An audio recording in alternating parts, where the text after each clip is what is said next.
It's not even my birthday anymore, Ross. I moved on to the next day. It's 10 minutes after my birthday. Pleased with the win, obviously. It was a perfect opening game for us. We had not seen their quarterback, Musa, and he had an outstanding night. He was a guy at Vanderbilt that didn't play very much. We saw him a little bit in the spring game. The first pass he threw in the spring game was intercepted.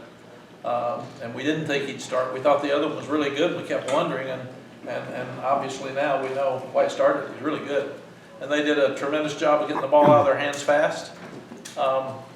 We dominated the running game. They had 56 yards rushing. We had 314. And usually you win the game if that happens. We did not lose a turnover, and we forced 2. And that's really, really important. We got 14 points off both turnovers.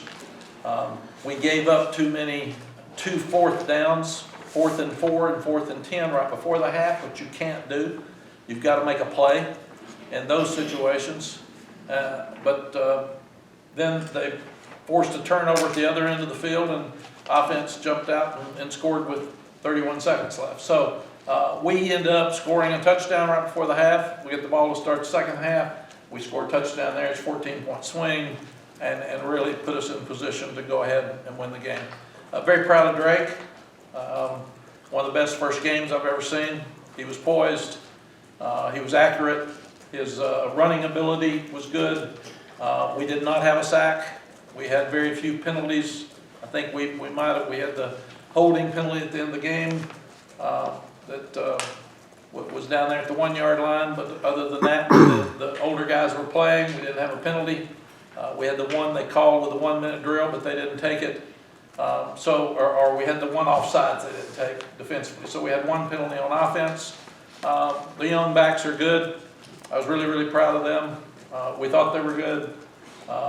We didn't tackle well early, which is usually the case in your opening ball game because you have trouble tackling a lot in preseason. But no sacks. We forced 3. Very few penalties. No turnovers. We forced 2. We were 4 for 4 in the red zone for touchdowns, not counting the last one, which we just let the clock run out. And they were 3 for 3. So we got to do a better job defensively in the red zone and in situations. But other than that, kicking game was good. Other than that, I thought it was a great night. Questions? Was the Omarion that we saw tonight, is that what you've seen for the last month? Yes.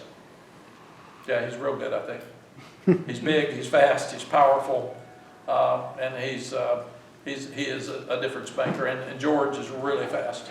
George made everybody look slow when he was out there on his run. Mack, what was your thoughts when you saw Drake go airborne? I mean, I'm sure you love the competitiveness, but... Yeah, when he was about to go over the bar, I said, no, man, come on. But he is a competitor. And some of the no sacks were Coach McNeil and that offensive line doing a great job. I've seen that throughout camp. Some of it was Drake getting the ball out of his hands so fast because we've changed some things offensively and moved the quarterback some. And some of it's his ability to move around in the pocket and keep his eyes downfield and make throws. How much was the stuff over the middle in part his vision, and how much of a strength is his vision to be able to see everything? Yeah, he is very accurate. He's got great vision. He's a good decision maker, and he's big. He's 6'5", so he can see, and 220, so he looks thin. He's really not. He's a big guy that obviously can really run. I think the thing that surprised us the most is how fast he is. And we saw that some in his summer work because he won a lot of the races in the summer. And I told the kids, I said, those defensive backs, wide receivers, Drake's beating you, man. Quarterback's beating you. He said his legs are longer. But they knew that. They watched him this summer, so they knew that he's got some special skills. Is that what you expected with his composure and confidence? I mean, he seemed pretty comfortable out there. Is that what you expected? I think when you're raised in a family where brother won a baseball national championship, brother won a basketball national championship, dad was a quarterback here and very good and competitive, and he's the younger brother, those older ones beat him down and he had to compete to have a place in the room, and I think like Sam, he thinks this is what he's supposed to be doing. He grew up thinking I'll be the quarterback of Carolina. When he committed to Alabama, I said, I'm hanging on, man. I'm not, you don't need to be anybody but here. This is a place where you need to be in school, and I think he has a chance to be real good. Mack, when you called it a perfect opening game for you guys, is that in some ways because you had the game, but there was some game pressure, there was 35-24 going to the fourth quarter? Yeah, no, you want pressure. You want them to be confident, you want them to finish, but you need some game type pressure. You talk about it all the time. You meet on leadership, you meet on finishing, you meet on confidence, you meet on toughness, but you can't produce the moment until you get out there and get in it. And I thought when it got to that moment, our guys can count, and they took care of it and changed everything immediately. Any concern over that Yes. stretch defensively? Any concern over what? Over that stretch they had defensive, or you had defensively when they were able to move the ball and they converted a lot of those third downs. They also had some first down success as well. Yeah. What are those? Could you elaborate on What you that? just said. I mean, I'd rather shut everybody out. They got good players. 19's a really good player. Those backs, number one, transferred from Pittsburgh. He played here 4 or 5 years ago. So they're a talented offensive team.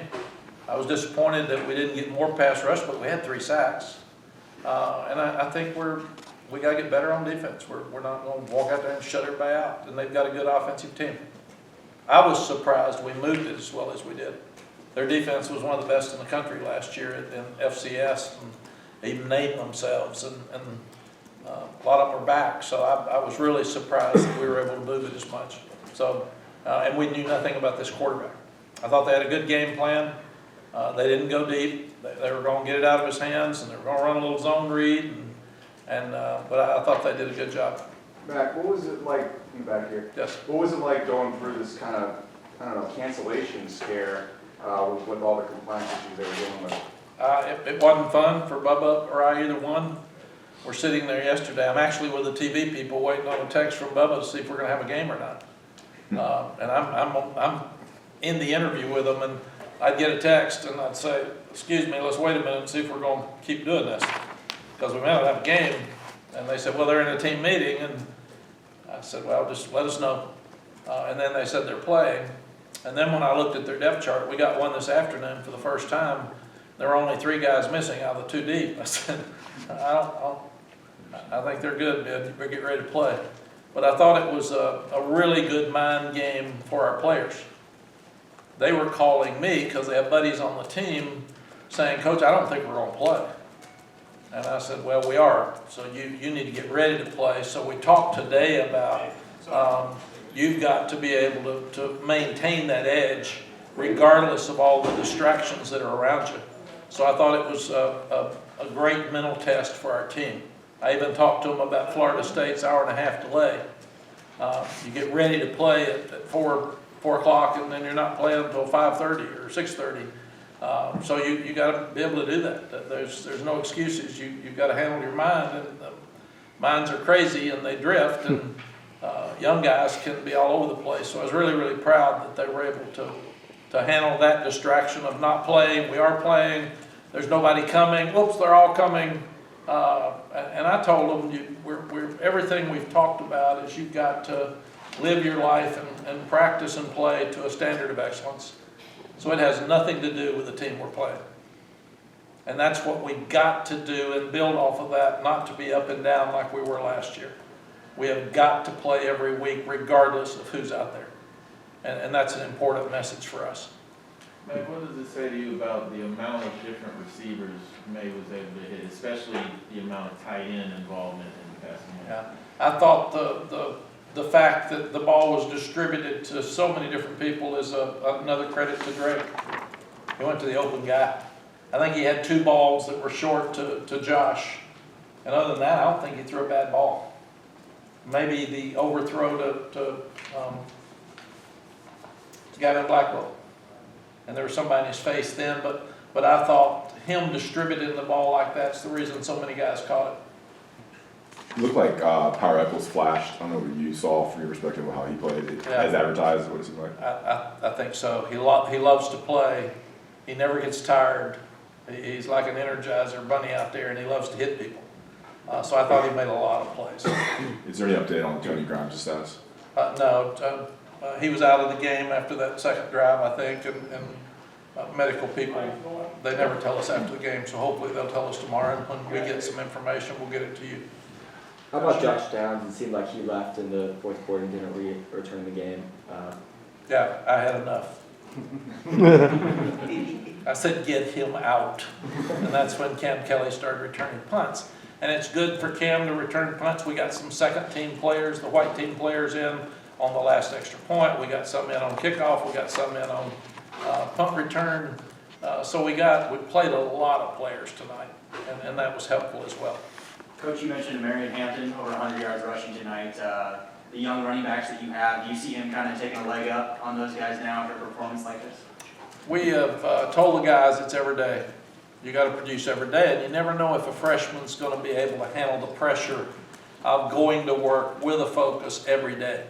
So tomorrow will be interesting. Tuesday's practice will be interesting to see if he's walking around with a little swagger, if he goes back to work.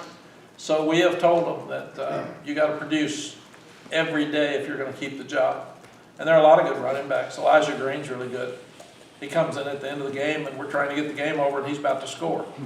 But we're fortunate to have a lot of good running backs. Caleb Hood has missed a lot of preseason. He had a fumble on the sideline, even though it went out of bounds. We're not going to fumble the ball. So we've got to take care of the ball. So that was another message to him, that the guys that are going to play, because he's really good too. Guys that are going to play are going to take care of the ball.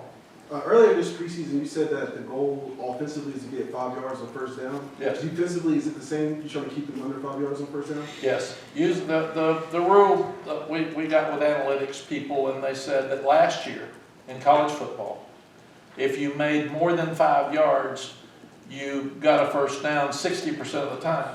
If you made less than 5, you got a first down 50% of the time. So therefore, defensively, it would be just the opposite. So trying to get yards on first down, and we were trying to be physical and run the ball early, and they were cramming the middle, especially on the goal line. So we've got to do a better job. I've hammered with our offensive staff so much about I want to be a physical football team, and I want to be physical in the lower red zone, but I don't want to run up in the middle when there's 13 sitting in there. So that's something we can learn from too, and they were taking it from me. They heard me, but I don't want to be stubborn. I want to be smart. Mack, DeAndre Boykins was super active tonight. He had that big tackle for loss on one of A&M's rushes. Do you look for DBs who really have that nose for tackling and can get in the backfield like that? Yes, he loves to play. You love to compete. When our players came out and decided what they wanted to be, they wanted to be passionate, they wanted to be accountable, and they wanted to be tough. And he's all three. And that's really, really important. I thought, if you look at it, Storm Duck hadn't played in a long time. Dante Bellflower hadn't played. So there are a lot of guys out there that hadn't played. Noah Taylor we'd never seen. So 3 sacks is good. We expect more. And I do think that we've got some work to do, but the defensive staff's never had a game together. Coach Chiswick hadn't called defensive for 5 years. So I think we'll all see a tremendous amount of improvement in a short time, because I knew they weren't very happy there in that late second quarter either. All righty. Thanks, Coach. Okay.